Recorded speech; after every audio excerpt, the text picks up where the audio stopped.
और यद्यपि अरहत के बारे में बताने में तो बहुत लंबा समय चाहिए, लेकिन मैं शॉर्ट में कुछ बातें आपको बताएंगी। अरहत हमें शक्ति के स्रोत तो है ही, लेकिन सबसे ज्यादा उन्होंने हमको रास्ता दिखाया है, इसलिए ज्यादा महत्वपूर्ण है। अरहत का इतना अधिक महत्व बताया गया है कि जब कभी भी टेंशन हो, जैसे कि मैंने कल बताया था कि कभी भी दुख हो, तनाव हो, अरहंते शरणम पवज्जामि, आपके लिए ताकत मिलेगी आपको।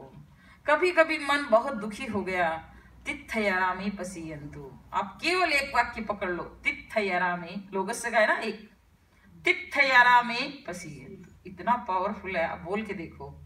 और आप जैसे ही बोलेंगे आपके भीतर अलग तरंगे पैदा हो जाएगी। तो अरहत भगवान को इंद्र भी वंदना करते हैं। जब भी इंद्र को पता चलता है कि आज भगवान अमुक नगरी में पधार है, विशेष नगरी जैसे कलकत्ता है, राजगृह, बड़ी बड़ी नगरियों में पधारते हैं भगवान, तो इंद्र को जैसे ही पता चलता है, इंद्र तत्काल अपने सिंहासन से उठता है, 5-6 कदम आगे जाकर 3 बार उठ और बैठकर भगवान को वहां से वंदना करता है। ये हमारे आगमों का उल्लेख आगमों में आया है। जब भी भगवान को उसको जब भी मन में आ जाता है तो भी करता है, और वैसे भी। और तीर्थंकर भगवान की स्तुति नमोत्थुणम से होती है, इसको शक्र स्तुति कहते हैं। इस पार्टी का नाम क्या है? शक्र स्तुति। शक्र माने इंद्र। इंद्र जब भी भगवान के पास आता है, इसी पार्टी से भगवान को वंदना करता है। हमारे यहाँ नीता बहन आती है ना, तो नमोत्थुणम करती है, नमोत्थुणम की पार्टी से वंदना करती है। तो तीर्थंकर की स्तुति नमोत्थुणम के पाठ से, और ये भी जैसे लोगस्य का महत्व है, वैसे ही नमोत्थुणम भी साधना के विकास के लिए बहुत अच्छी पार्टी है, तो वंदना करता है।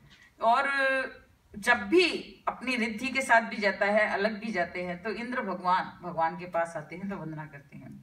भगवान की ताकत कितनी है उसके लिए मेरे पास कोई शब्द नहीं है, लेकिन एक आवश्यक निरुक्ति में एक उदाहरण दिया है कि एक राजा कुएं की मेट जानते हैं, कुएं के पाल पर, कुएं की दीवार होती है ना ऊपर, कुएं की दीवार पर, कूप के दीवार पर बैठा है, और 36,000 राजाओं की सेना, राजा नहीं, 36,000 राजाओं की सेना, उसके हाथ में सांकल, लेफ्ट हाथ में उसके सांकल बंधी हुई है लोहे की। 36,000 राजाओं की सेना यदि उसको खींचती है तो भी वो टस से मस नहीं होता। चक्रवर्ती क्या इतनी ताकत है, 36,000 राजाओं की सेना उसको पूरी ताकत के साथ खींचे तो भी वो टस से मस नहीं होता। उससे अनंत गुणा ताकत तीर्थंकर की होती है। आप समझ सकते हैं कितनी ताकत होती है भगवान की, तभी वो इतना सहन कर सकते हैं। भगवान महावीर के जीवन में इतने कष्ट आए, कितना सहन, और उनकी ताकत आप देखिए। भगवान की शरण लेने वाले का तो सब कुछ होता है, तो बिना ताकत के थोड़ी हो सकता है। भगवान का रूप कैसा होता है, इसके लिए भी उदाहरण दिया है आवश्यक निरुक्ति में, कि संसार की सारी सुंदरता को कलेक्ट करके एक अंगूठा बनाया।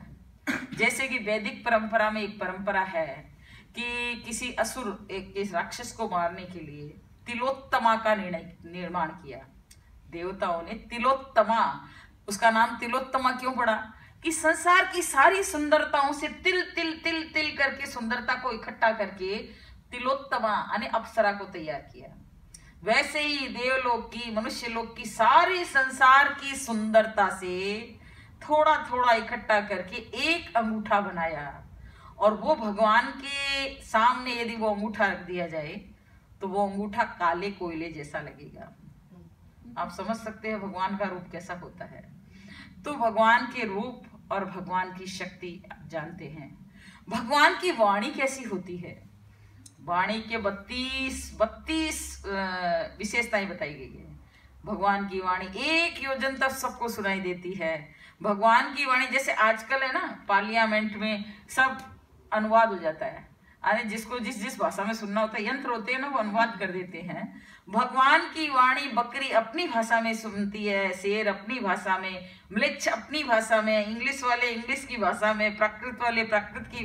भगवान अर्धमागधी प्राकृत में बोलते हैं, लेकिन जो भी सभा में बैठा है उसको अपनी अपनी भाषा में सब समझ आ जाता है।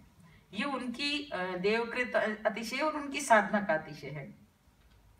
प्लस भगवान की वाणी का ये और विशेषता है कि हजारों लोग बैठे हैं और हजारों लोगों के मन में हजारों प्रश्न हो सकते हैं। जैसे कि कल एक भाई, मुझे नाम तो पता नहीं है, कल एक भाई ने कहा महाराज रात का आपका प्रवचन सुनकर मेरे मन में 1.5 से 2 लाख प्रश्न उत्पन्न हो गए। कल मुझे कहा, तो मैंने कहा ठीक है भाई, तुमको जो भी एक कुछ महत्वपूर्ण प्रश्न पूछ लेना।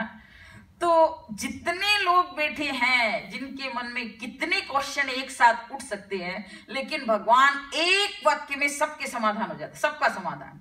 आने जितने जने बैठे हैं सबके अलग क्वेश्चन हो सकते हैं, लेकिन भगवान की वाणी का अतिशय है कि सबका अपने आप समाधान हो जाता है। कैसे होता है, एक उदाहरण मैं आपको बताऊं।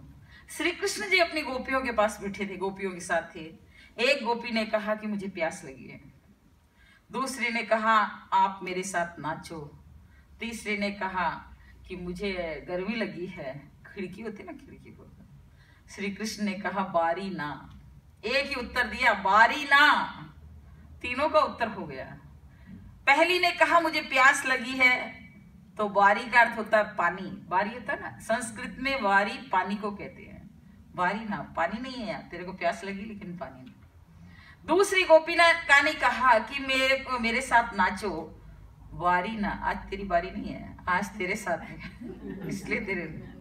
तीसरी ने कहा गर्मी लगी है, श्री कृष्ण ने कहा बारी, बारी मतलब खिड़की, हमारे यहाँ राजस्थान में बारी कहते हैं, अरे भाई बारी खोल दो, बारी यानी खिड़की खोल दो, बारी ना, बारी नहीं है तो गर्मी लगी है तो क्या कर सकते। एक वाक्य में तीनों का उत्तर हो गया। और भी बहुत सारे उदाहरण हैं। भगवान की वाणी का अतिशय है कि एक साथ सबके प्रश्न समाहित होते हैं। भगवान का एक, मैं ये भूमिका इसलिए बना रही हूँ लोगों से पहले कि आपको पता रहना चाहिए अरहत भगवान का, थोड़ा शॉर्ट में बता रही हूँ। भगवान का एक विशेषता है कि समूह शरण का, जब भगवान कहीं भी विशेष प्रवचन करते हैं, समूह शरण का निर्माण करते और देवता करते हैं। देवता लगभग 4 योजन समूह शरण का निर्माण करते हैं और उसकी एक विशेष रचना होती है। और समूह शरण का एक विशेष है कि फिक्स स्थान होता है। यहाँ तो आप कोई भी सीट पे आके बैठ जाओ, वही सुंदर भाई कहीं भी बैठो या चाहे कोई भी बैठ जाओ, अरे साहिर भाई कहीं बैठो, लेकिन वहां नहीं, तिर्यंच का अपना स्थान होता है।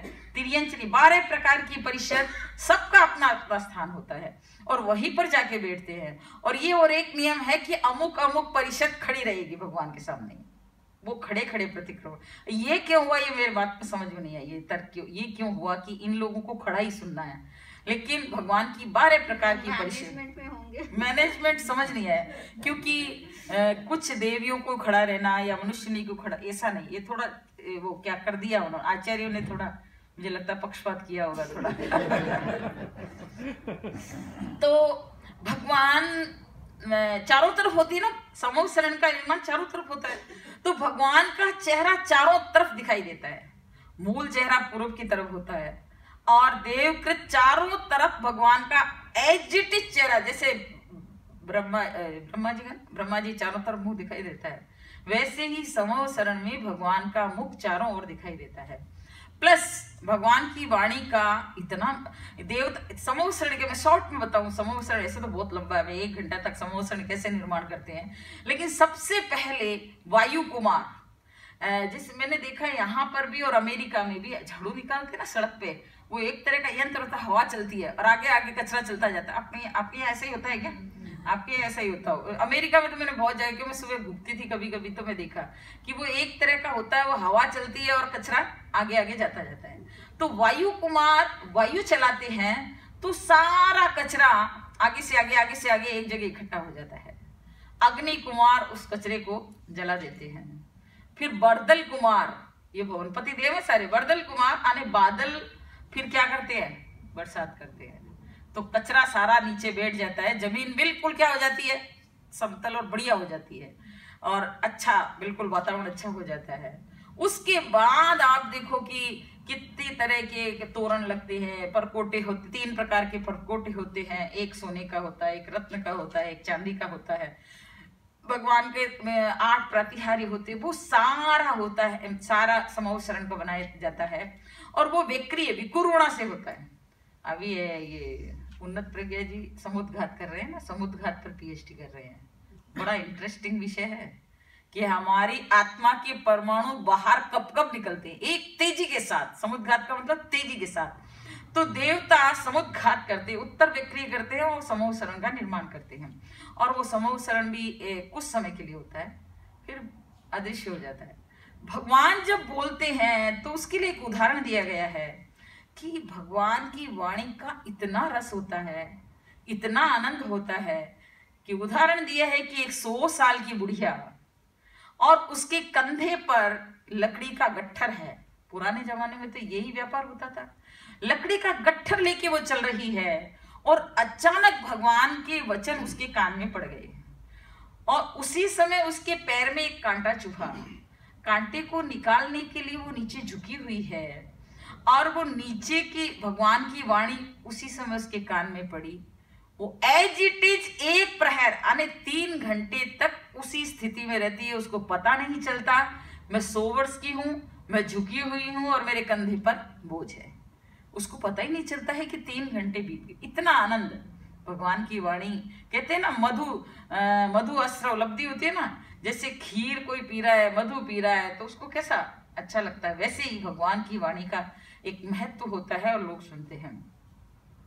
ये मैंने आपको संक्षेप में थोड़ा अर्घ भगवान की और बहुत विशेषताएं हैं। जन्म से ही भगवान की क्या विशेषता है, भगवान के खून आदि खून नहीं होते है शरीर में, सफेद खून होता है। दूसरी बात, भगवान के खाना और निहार पंचमी दिखाई नहीं देती है, किसी को नहीं दी, जन्म से नहीं दिखाई देती। ये नहीं कि बाद में नहीं दिखाई दे, जन्म से ही अदृश्य होता है। तीसरी बात, भगवान के ये केस, दाढ़ी, केस, नख बढ़ते नहीं है, जन्मकृत अतिशय है, ये बढ़ते ही नहीं है। भगवान का श्वास से कमल के फूल की सुगंध आती है। तो ये भगवान का ये सब रोग रज स्वेद, ये कुछ पसीना होता ही नहीं है भगवान के शरीर में। 8 प्रातिहारी जो देवता बनाते हैं और साथ साथ चलते हैं, अशोक वृक्ष, पुष्प वृष्टि यानी फूलों की वृष्टि। भगवान जब चलते हैं तो फूल सोने जैसे सुनहरे फूल होते हैं। 7 या 8 कमल आगे चलते हैं और पीछे चलते हैं, यानी पीछे वाले आगे जाते और एक विशेषता होती है कि फूल हमेशा सीधे रहेंगे, डंठल पीछे रहेगा। अचित्त फूल होते हैं।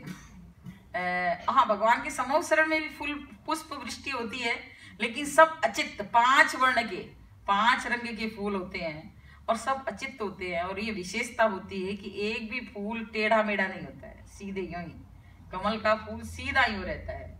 और भगवान चलते हैं तब भी आगे से आगे फूल चलते रहते हैं। तो भगवान के बहुत सारी विशेषताएं हैं और भी बहुत सारे भगवान की है ना, कुछ व्यक्तिगत देवताकृत होती है, कुछ साधनाकृत होते हैं, कुछ उनके कर्मों का क्षय हो गया इसलिए अतिशय। सामान्य केवली के ये नहीं होता है, केवल अरहत भगवान, केवल तीर्थंकरों के ये अतिशय होते हैं और उनका एक विशेष आभा मंडल होता है, इसलिए होता है।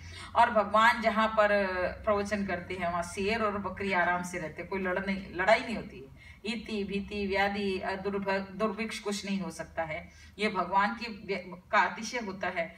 और भगवान की वाणी 1 योजन तक सुनाई देती है बिना माइक के। माइक भी 1 योजन तक नहीं चल सकता है, लेकिन भगवान की वाणी 1 योजन तक सुनाई देती है। और कुछ देवता के 5 अतिशय वो साथ साथ चलते हैं, आकाश में चलते हैं। 3 छत्र, एक मणि का होता है, एक वज्र यानी हीरे का होता है और एक सोने का। 3 छत्र भगवान के सिर के ऊपर आकाश में, जैसे जैसे भगवान आगे चलते हैं छत्र आगे चलता जाता है। इंद्र ध्वज ये भी साथ में चलता है आकाश में। श्वेत चंवर यानी चंवर, भगवान पे चंवर डुलाते हैं, वो साथ में चलते हैं। धर्म चक्र साथ में चलता है ये। और पाद पीठ युक्त सिंहासन, ये 5 चीजें भगवान के साथ साथ देवकृत हैं, साथ साथ चलती है। जहां जहां भगवान जाते हैं साथ में चलते हैं, भगवान रुकते हैं तो साथ में भगवान के। इसलिए भगवान को कहीं धूप छाया की कुछ नहीं है, सब अतिशय भगवान के होते हैं। तो ये कुछ मैंने आपको बात बताई। अब हम लोगस पर आते हैं और ये बड़ा महत्वपूर्ण है। कहते हैं कि 70 करोड़ देवता लोगस की सेवा कर रहे हैं। लोगस की इतनी ताकत है। लोगस का कब बनाया एक्यूरेट नहीं कहा जा सकता है, लेकिन इतना कहा जा सकता है कि बहुत प्राचीन है। भगवान महावीर से पहले का, कुछ आचार्य कहते हैं भगवान से पहले के भी था। उसमें 23 तीर्थंकरों के नाम थे और बाद में भगवान का नाम भी जुड़ गया। लेकिन चूंकि हमारे पास में पूरा प्रामाणिक स्रोत नहीं है कि इस लोगस की रचना कब हुई, लेकिन ये तो कहा जा सकता है कि भगवान से पहले का, क्योंकि आचार्य भद्रभाऊ ने जब इस पर निरुक्ति लिखी है वो भगवान महावीर के 175 वर्ष बाद, 172 वर्ष बाद में हुए हैं। तो इसका मतलब है कि लोगस बहुत प्राचीन है। तो हम इस लोगस में जब भी आपको डर लगे लोगस का उच्चारण करें। रात को सोते समय तो मैं सोचती हूँ सब भाई बहनों को लोगस करके ही सोना चाहिए। और उसकी एक विधि है कि आप खड़े होकर करें लोगस चारों दिशाओं में, क्योंकि क्षेत्रपाल देवता हमको प्रभावित करते हैं, हमारी रक्षा भी करते हैं और हमारा यदि ग्रह नक्षत्र अच्छा नहीं हो तो उपद्रव भी कर सकते हैं। इसलिए क्षेत्रपाल देवताओं की शांति के लिए आप खड़े खड़े पूर्व दिशा में, मैं तो कहती हूँ कि 9 लोगस से करना चाहिए, लेकिन आप 5 करें तो भी चलेगा। पूर्व दिशा में 1 लोगस, फिर आप उल्टा क्रम मत चलाना भैया, सीधा चलना चाहिए। पूर्व से दक्षिण दूसरा लोगस दक्षिण में, तीसरा पश्चिम में, चौथा उत्तर में, और वापस लॉक लगाएं कहाँ? पूरब में। समझ गए? आभा वाला है ना, हमारी चारों ओर कवच का निर्माण हो जाता है। कवच, फिर कुछ भी नहीं, किसी का खतरा नहीं हो सकता है। पूरब में, दक्षिण में, पश्चिम में और उत्तर में, और वापिस पूरब में 2 उत्तर में, 2 पूरब में, 2 दक्षिण में, 2 पश्चिम में, 2 उत्तर में, और वापिस 1 लॉक लगाएं पूरब में। 9 हो गए। तो 9 करेंगे तो बहुत अच्छा है, लेकिन 5 तो कर ही सकते हैं ना। 5 लोगस आप लक्ष्य बनाएं कि 5 लोगस से आपको करें। उसका बड़ा लाभ है। जिनको बहुत सपने आते हैं, जिनको नींद की प्रॉब्लम है, जिनको टेंशन बहुत रहता है, जिनको और भी कोई दिक्कत है, तो उनके लिए लोगस बहुत अच्छी है। और मैंने तो इसका अभ्यास किया है, क्योंकि आचार्य कहते हैं कि लोगस की साधना से पूर्वकृत कर्म अनंत कर्म झड़ते हैं, पहला लाभ। दूसरा, आरोग्य मिलता है। आरोग्य माने शारीरिक स्वास्थ्य और मानसिक स्वास्थ्य। बोधि मिलती है। बोधि माने सम्यक्त्व की प्राप्ति। ज्ञान बोधि, दर्शन बोधि और चारित्र बोधि, ये तीनों बोधि की प्राप्ति होती है। और चौथा लाभ है कि लोगस की साधना से समाधि मरण मिलता है। वर्तमान में समाधि और अंतिम समय में यदि आपको संथारे के साथ जाना है, समाधि मरण के साथ जाना है, तो लोगस की साधना। और मैंने देखा है, अनेक लोगों को देखा है जो लोगस की रोज माला फेरते हैं, उनको लास्ट समय में कुछ न कुछ समाज ऐसा एहसास हो जाता है। एक उदाहरण से मैं फिर हम लोगस की बात को शुरू करेंगे। हम लोग कलकत्ता गए हुए थे, कोई कॉन्फ्रेंस थी, तो मैं कलकत्ता में छोटू लाल जी सेठिया, सरदार सर का कोई है क्या, वो जानते हैं छोटू लाल जी सेठिया को? वो तो छोटी उम्र में लेकिन उनकी वाइफ थी तो बिल्कुल सुंदर नहीं थी, बिल्कुल अने रूप नहीं था, रंग भी बड़ा काला, लेकिन इतनी पुण्याई उसकी लोगस की माला रोज फेरती थी। और उसकी पुण्याई आप देखो कि पोते की बहुएं न कि बेटे की बहुएं। और देखा कि यदि गले में खंखार आ गया, उसके कफ आ गया, तो पोते की बहुएं हाथ आगे कर देती थी, इतनी उसकी पुण्याई। तो हम लोग कलकत्ता थे, लास्ट समय था उसका, तो उनकी बेटे की बहू हमको बुलाने आई कि महाराज मासा की तबीयत ठीक नहीं है, आप पधारो। हम लोग गए, मैं और रिजु प्रज्ञा जी, और वहां गए तो उन्होंने मेरा हाथ पकड़ लिया, बोला मुझे अभी की अभी आप संथारा पचकाओ। लेकिन परिवार वालों का इतना मोह, वो बोले नहीं, हो ही नहीं सकता है, हम आज्ञा नहीं देंगे, क्योंकि हमारे पड़पोता, माँ जी के पड़पोता हुआ है और उसका फंक्शन है, इसलिए संथारा भी नहीं करेंगे। तो मैंने कहा, मेरे साथ में जो सवनी जी थे, रिजु प्रज्ञा जी जो भी नियोजिका जी हैं, तो मैंने कहा उनको एकासन था, मैंने कहा मैं उनको एकासन में बिठा के आती हूँ, फिर देखते हैं, बात करते हैं, आप सोच लो। जैसे ही मैंने उनको एकासन में बिठाया, इतने में उनके बेटा और बहू आए दौड़ते हुए, महाराज अब जल्दी पधारो, मास आके बिल्कुल सांस ऊपर उठ गया है। हम लोग भागते हुए गए, और उस समय उनके परिवार वाले आज भी याद करते, इतने साल, ये 96 की बात है, अभी भी कहते हैं महाराज उस समय आपको आचार्य तुलसी आपके शरीर में आ गए। मैंने जोर से डांटा उनके परिवार वालों को, इतनी जोर से आवाज के, मैंने कहा ये अंतिम समय में जा रहे हैं और आप मोह कर रहे हैं, इनका गति बिगाड़ रहे हैं। आपको सोचना चाहिए कि इस समय में आप उनको सहयोग दें या आप इस प्रकार मोह करके। मैंने जोर से उनको कहा, वो सब जनों ने हाथ जोड़ लिया, महाराज आप संथारा पचकाओ, क्योंकि स्थिति ऐसी थी कि ये 1-2 घंटा ही निकालेंगे। और मैंने उसी समय जानती, हम लोगों ने, मेरा पहला संथारा, वैसे उसके बाद तो मैंने 3-4 संथारे करा दिए, लेकिन उस समय में उनको संथारा पचका दिया। उन्होंने कहा महाराज आप ना रुक जाइए, हमारी ट्रेन की टिकट थी तो उन्होंने कहा हम आपकी प्लेन की करा देंगे। मैंने सोचा 1-2 दिन निकालेंगे तो चलो ठीक है, मैंने हाँ भी भर दिया, अपन के समय तो बराबर हो जाएगा ना, प्लेन में जाएंगे तो जल्दी पहुंच जाएंगे। और उस समय में देखा कि मैंने कहा ये तो ज्यादा समय निकालने वाली है नहीं। हम लोग संथारा करके थोड़े 2-3 घंटा उनको सुनाकर हमारे ठिकाने पर आए, और उसी समय आचार्य तुलसी का संवाद आया कि कुसुम प्रज्ञा लाडनू आ जाएगी। हम लोग 4 समझी जी थे, कुसुम प्रज्ञा लाडनू आ जाए, क्योंकि गुरुदेव मुझे कभी 2 दिन से बाहर कभी भेजते ही नहीं थे, अपनी सेवा में भी 2 दिन से ज्यादा नहीं। तीसरे दिन मंगल पाठ, बोले नहीं बस हो गया, क्योंकि आगम का काम चलता था, तो बोले नहीं बाहर रहने से तुम्हारा टाइम खराब होता है। इतना वो ध्यान रखते थे, मैंने तो खोया भी होगा समय मेरा, लेकिन वो इतना ध्यान रखते थे। तो वहां से आया कि कुसुम प्रज्ञा लाडनू आ जाएगी, और प्रतिभा प्रज्ञा और स्थित प्रज्ञा, शायद मेरे ख्याल में रिजु प्रज्ञा या स्थित प्रज्ञा, प्रतिभा प्रज्ञा जी थे, वो लोग वहां रुकेंगे। हम लोग तो, और संयोग ऐसा कि वो तो रवाना हो रहे थे जाने के लिए, वो 2 समणी जी, और उसी समय आचार्य श्री का आया, तो वो दोनों रुक गए, और हमने तत्काल अपने सामान डालकर हम लोग लाडनू गए। और उस समय मैं तो सोचती हूँ कि माँ जी ने मुझे सहयोग ही किया होगा। मेरी पीएचडी उस समय 96 में मैंने हाथ की लिखी हुई पहली पीएचडी थी हमारी यूनिवर्सिटी की, मैंने हाथ से लिखी थी। तो उस समय में 17 दिन माँ जी का संथारा चला। यदि उस समय मोह होता, क्या घटना बदली, और उस समय यदि उनका सांस भारी नहीं होता तो माँ बाप, उनके परिवार वाले आज्ञा भी नहीं देते। उसके बाद बिल्कुल संथारा पचकाते ही उनका तो श्वास बिल्कुल ठीक हो गया, सब कुछ ठीक हो गया।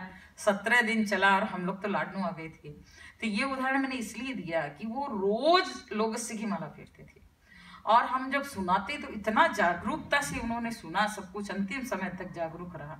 तो समाधि मरण की प्राप्ति किससे होती है?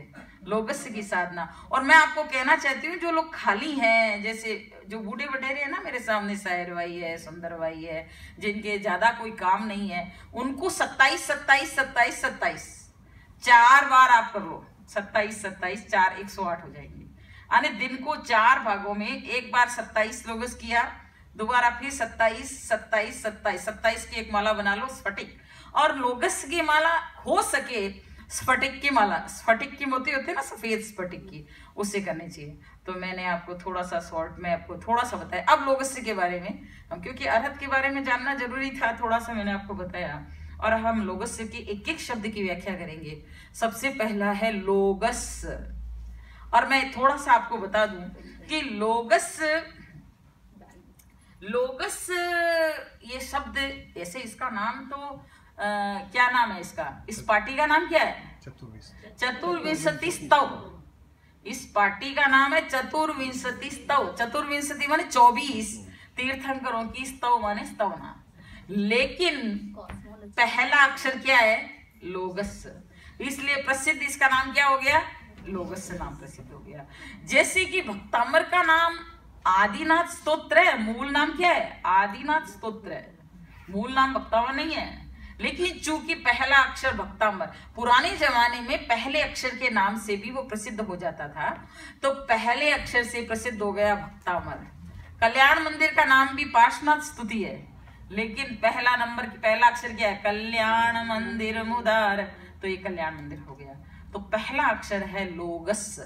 तो लोक के बारे में शॉर्ट, क्योंकि लोक के बारे में तो मैं सोचती हूँ कि 3 महीने तक चलाए ना, इतना लंबा आचार्य भगवान महावीर ने लोक के बारे में जो वर्णन किया है।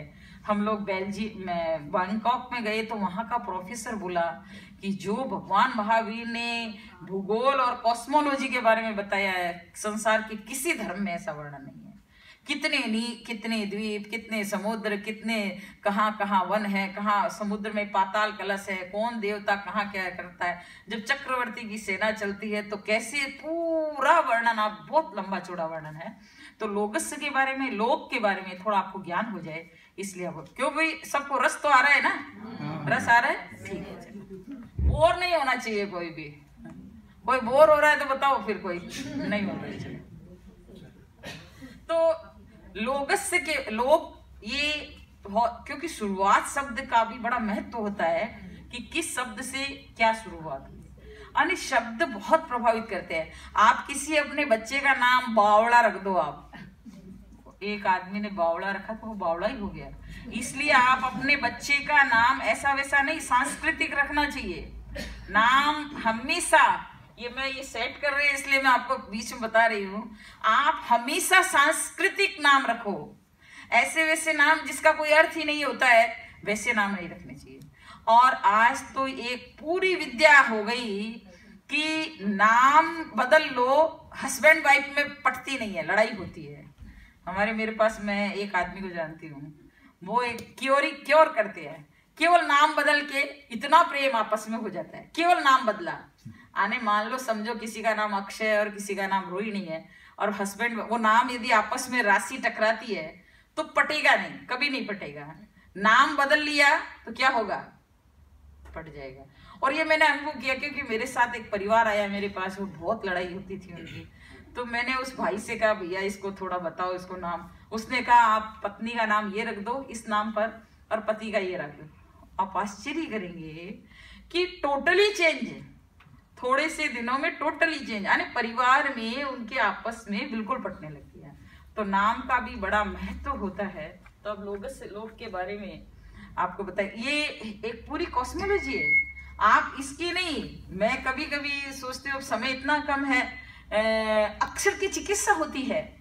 आपके पेट में गड़बड़ी है तो मैं इसलिए बता रही, ये मेरे आउट ऑफ, ये मैं विषयांतर हो रही हूँ, लेकिन चूंकि अभी आपको ये हो रहा है, आप नए लिख लीजिए कॉपी के एक पेज पर, नए बड़ा नए, हाशिए से टच नहीं करना चाहिए। ये हाशिया होता है ना, कॉपी के किनारे हाशिया होता है, उसको टच नहीं करना चाहिए। एक नए, एक दिन में 21 दिन आप नए लिखेंगे। और प्रारंभ में 3 बार संकल्प, मेरे पेट के सारे रोग दूर हो रहे हैं। और ये अक्षर चिकित्सा, ये भी बड़ी प्रभावी है। आप करके देखो, मुझे बताने ये कुछ लोगों को लाभ हुआ है। न एन वाला न लिखिए, जिनके ऑर्थोराइटिस होता है ना, ऑर्थोराइटिस, हाँ, उनके लिए चाची वाला चा नहीं लिखना है, च लिखना है। एक पेज पर एक ही लिखना है, पीछे के पेज पे कुछ नहीं लिखना है। दूसरे दिन लिखोगे तो सेकंड पेज पर, यानी ये छोटे छोटे रिमाइंडर आते हैं ना, छोटे रिमाइंडर बिना लाइन के, छोटे रिमाइंडर आप उस पे लिख सकते हैं। तो ये पूरी चिकित्सा है मेंटल ग्रोथ करने के लिए, यानी हायर स्टडी के लिए। किसी के ना वो क्या होता है, गले का होता है ना, थायराइड होता है, उसका सबका है। मुझे 2-3 तो मुझे याद है, इसलिए मैंने आपको बताया। इच्चे और नए, ये 2 और भी बहुत सारे शब्दों का बड़ा प्रभाव होता है एक मंत्र में। और क्या है, शब्दों की शक्ति तो है, शब्दों की शक्ति है मंत्र में, और कोई दूसरा नहीं है, केवल शब्दों की शक्ति है। तो इसलिए इसका प्रयोग, अरे सुनो, ये छोड़ दो, नहीं होगा तो ऐसे ही करा दो। उन्नत प्रज्ञा जी छोड़ दो, नेक्स्ट करना है। Okay, so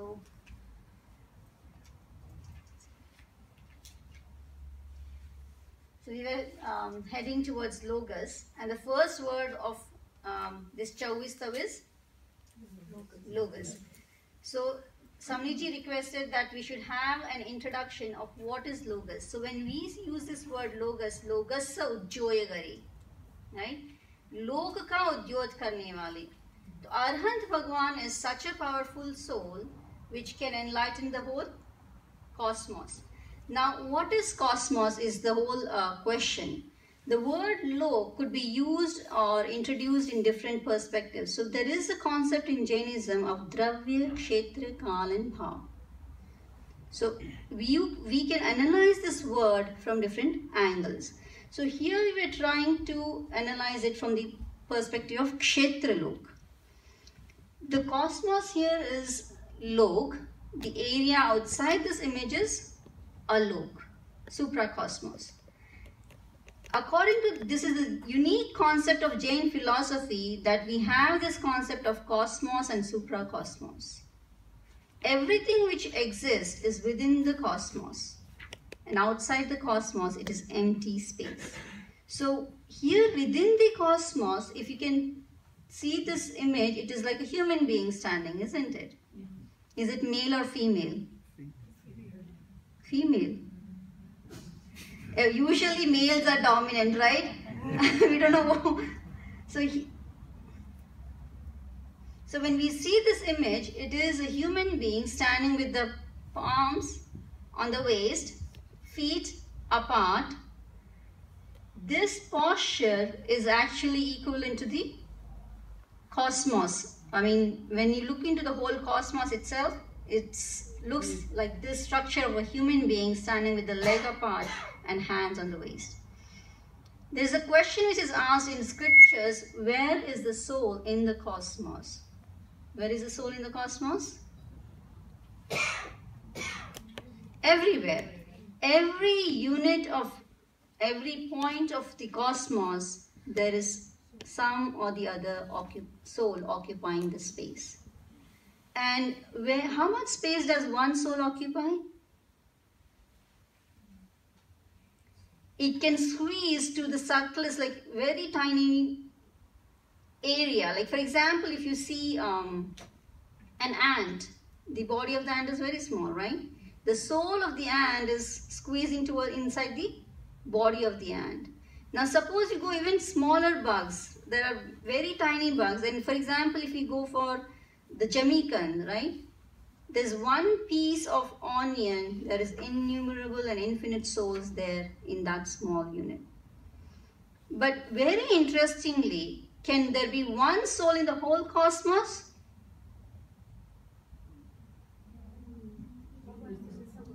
Sorry? So only during Kevali Samudgat, this is why I brought this up, it's my subject, right? I'm talking about my research. Only during Kevali Samudgat, a soul expands into the whole cosmos, occupies every bit of its area, sheds the karma, retrieves back and liberates. So at this moment, one soul is expanding and being one with the whole universe or cosmos. Now when we look into the theory of cosmology, there are other traditions who do not believe this theory. According to them, there are many theories, like for example, if you go by the Hinduism or Brahminical tradition, there is the soul, God as a creator, He creates, He sustains, there is a time when it gets destroyed. But according to the Jain theory, who created this model? Bhagwan Mahavir Swami? No? Sure? 100%? So this universe of cosmos which we talk about is eternal. It has always been there and shall always exist. So the unique theory of Jainism is the world is not created by God. It is not regulated by God. And it's a very crucial thing, especially on the occasion of Paryushan, when we are doing so much of effort. Why? Because we decide our destiny. So here on this, in this cosmos, we decided our destiny to be a human being, and we are here, right? So when you chose to be a human being and be born, which part of the cosmos are you born? The middle area. So just the where you see the palms and the circle around, the circle area, this is the area in which human beings exist. This is actually a model which doesn't have the whole bigger picture of the image. You can go to the next one. Next. So cosmos, supracosmos, there are different. Now in this image we could see, if you can start analyzing it from down, there are three parts of it. The lower part here is Adholok, which means the lower cosmos, middle part is Madhyalok, and the upper part is Urdhvalok. Now again, hellish beings, this theory of hellish beings has been there in many traditions, and usually I've seen even that there are 7 hells. And it's not just Jainism talking about 7 hells, there are even other traditions who talk about 7 hells. So Saath Narak hai, or Ratna Prabha, Sharkara Prabha, some ones when there was a monk who mentioned these names, Ratna Prabha, right? Ratna means jewels. So there was an innocent person sitting in the audience, and the monk asked, who want to go to Ratna Prabha? And then it was Sharkara Prabha, and then Baluka Prabha. So he said, the innocent person said, oh monk, you have done so much of tapas. So how can, I mean, you deserve Ratna Prabha. We haven't done so much of tapas to go to Ratna Prabha. What does Ratna Prabha mean? First hell. Ratna is the name, I mean, though it's named as Ratna Prabha, it doesn't mean it's a great place there. So we shouldn't go by the name. So there are 7 hells, and the lower part of the cosmos is, the height of the lower part is more than 7 Raju. The upper cosmos is less than 7 Raju, and the middle portion, though it is like visible area for us now in this map, but it's very tiny bit. It's 18,000 18,000 yojan, which is very small piece. And interestingly, when we look into the sky, right, we see the moons and stars and sun, I mean, all that stuff. Even that area falls into this middle cosmos.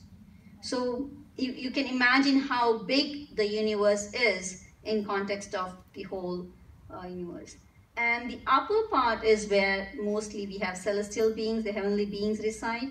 But what is again unique of Jainism? The Devata, there are 4 categories of Devata. Bhavanpati, Vyantar, Jyotishk and Vaimanik. So Bhavanpati Dev doesn't reside in upper lok, they are in the lower cosmos area. So basically, literally, the hellish beings and the Bhavanpati Dev are living in the same building kind of thing with different flats, like, you know, different floors. You are in the 9th floor and I am in the 10th floor kind of thing. So though it is just one and like above and below, it's a big difference. You can imagine. So though there is this place which is especially for hellish being, place doesn't matter. The life, the karma, everything matters there. So the Bhavanpati Dev are in the lower cosmos. Vyantar Dev usually are between the, I mean, in the middle cosmos, but they wander around a lot. And mostly those Devta who interact more with the human beings, they are Devta which is more kind of has a tendency of excitement and being naughty kind of if I put it in a casual way. So they are around in the middle cosmos. Jyotish, as I mentioned, are the sun, moon, stars, which is again in the middle cosmos, and only Vaimanik Dev are in the upper cosmos. And there are again hierarchies of Vaimanik Dev. The higher you go, the less social they are, the less wandering around they are. They are more they have more spiritual growth in the way of, like, the last part of the heaven. It's believed that those Sarvarth Siddh Dev, they are those beings who are born there. Imagine a person has done a lot of penance and just a little bit of it is left over. They go there. And it is said even they might have done like a small more tapas, they could have got rid of it in this life itself. But something was pending and they went there and they're going to come back and liberate. So human life, which we have chosen, is the best part of the whole thing in the whole universe. Why? This is where you celebrate Paryushan when no one else could do it. Devta celebrates Paryushan. They go to Nandiswar Deep. They do different kind of rituals. They perform. Yes, they do it. Even Tiryansh are spiritual. They do fasting. They do pratikraman. But then the human beings have the capacity of ultimate self-control. The highest self-control. Yesterday, as Samniji was mentioning, why humans are superior? Because you have the ultimate, highest power of veto, highest power to say no, highest power to self-discipline ourselves. So this ability to cleanse ourselves, discipline ourselves, and elevate ourselves is highest in us, and we are in the middle cosmos. And where are the Tirthankars? Of course, the middle cosmos. And there are Tirthankars even in the area of lower cosmos. Now I'm just going to go to the next slide. And Jains have chosen this, which we see many times around, as our image.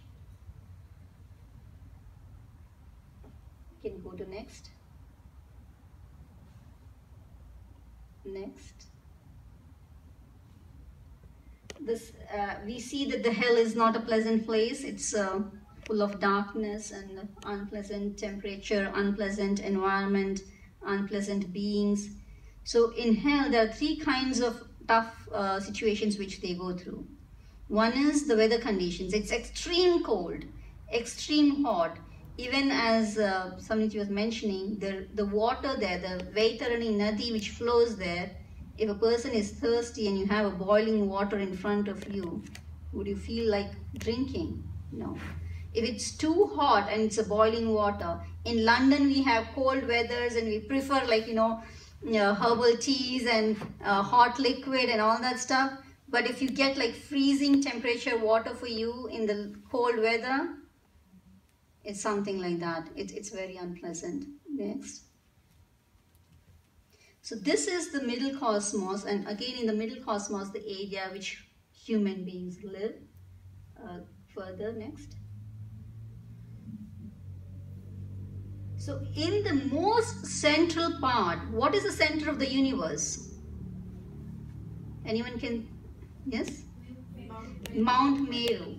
Now Mount Meru is considered to be the center of the universe, and how many Merus are there? How many Meru Parvat? If it is a center, it cannot be more than one, right? But this is not the case. There is one Meru Parvat, which is of course the center of the universe, but ultimately there are 5 Meru Parvats in the whole universe. I'll explain to you that. So that becomes the center of, can I use a pointer?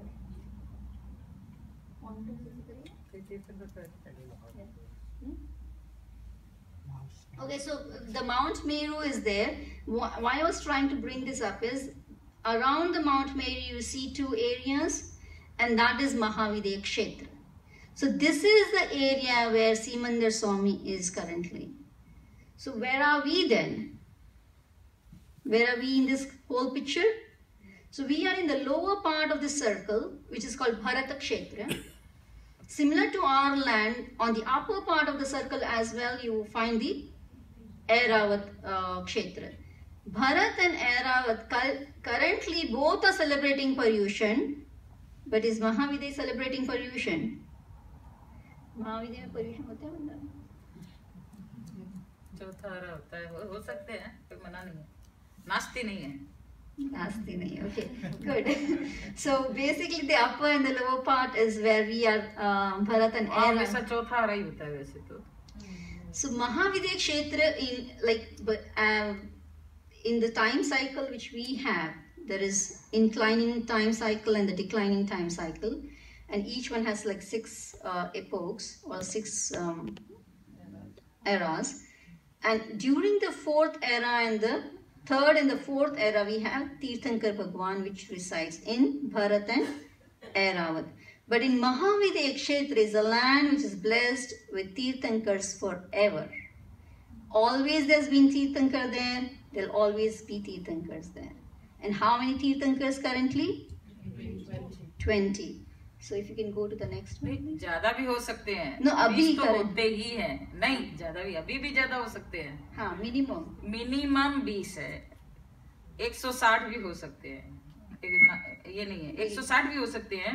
उत्कृष्ट, और कम से कम 20 तो होते ही हैं. वो तो शाश्वत है. वो एक सेकंड का अरबवां भाग में भी ऐसा नहीं होता है कि तीर्थंकर नहीं हो. 20 तो एवरी टाइम. अने सब जन्म गए, आगे से आगे सबका जन्म हो गया है. नहीं, जो 20 तीर्थंकर है ना स्थायी, उनका सबका आगे से आगे जन्म हो गया. जैसे ही वो केवल मुक्ति में पहुंच जाएंगे, अगला तीर्थंकर तैयार है. सबका टाइम बाउंड पैदा हो गया. जैसे दलाई लामा का होता है ना कि आगे से आगे दलाई लामा पैदा हो जाते हैं, वैसे ही. So here you see the central circle is Jambudweep, and then you have an ocean, the blue line, and then that is Lavan Samudra, and then you have Dhatki Khand, which is another island, which following that is you have Kalodadi, the another ocean, and then you have Pushkar, half of which human beings reside. So 2.5 islands are these places where human beings are born and they can liberate from. And how much is the total area? 45 lakh yojan. And what is the area of Siddhashila?